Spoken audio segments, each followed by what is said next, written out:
If you've listened to Dennis Miller lately, he had on a guest called Lord Monkton, an English guy who they were talking about different things, and Obama's birth certificate came up, and Monkton said that it's a forgery, and then later Dennis Miller brings it up and says, "What do you explain what you're talking about?"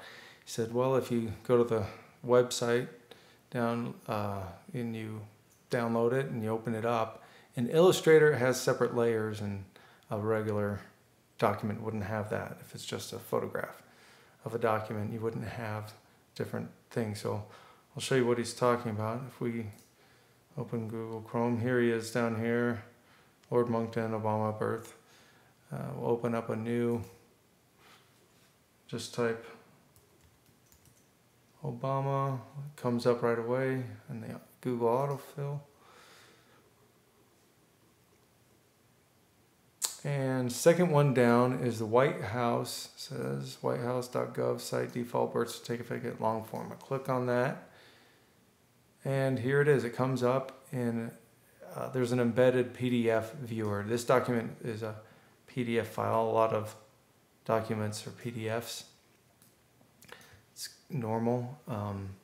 So this is an image of his birth certificate, and it opened up automatically in Adobe Acrobat. So if I right click it, I can save it to my desktop. Save a copy here, desktop. And it's downloading in PDF Adobe. So if I just double click this, I'll get rid of this thing.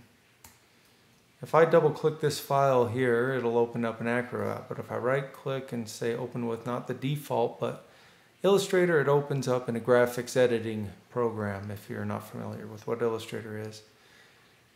And here's the document again. And you can see all the different things on it here.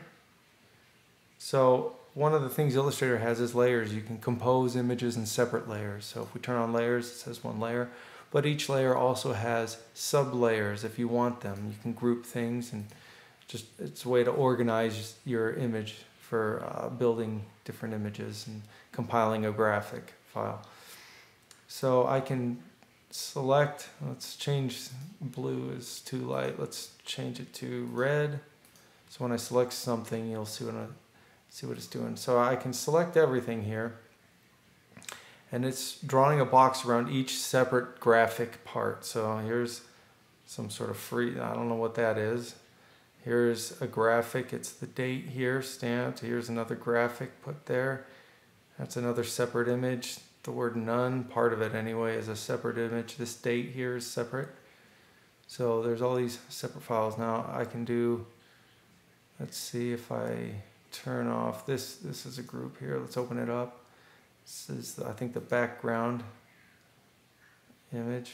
So I can turn off the background of this document and just have the text. Let's see what this group is. This is a signature down here. And I can open it. There's a mask that kind of locks things in place and cuts out the parts you don't want. So if I delete this clipping mask, I can now take this part of the file and move it around. Don't know why they have that separate. I can do that with this one. Let's delete this mask.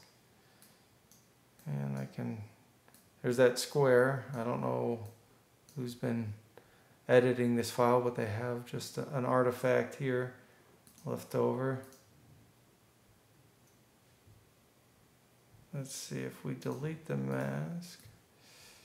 It doesn't look like it contains anything. And so I can take, let's see, turn off, I turned off this date right here. And I can take this file and I can put this date over here instead. Anyway, none of this really makes sense why you would have, separate things. I don't know everything about graphics, but I know that if you were just showing an image of a birth certificate, you wouldn't need to be able to have all these layers and masks and parts of things. It doesn't make any sense at all to be able to take stuff and move it around like this. So that's what Lord Monkton was talking about.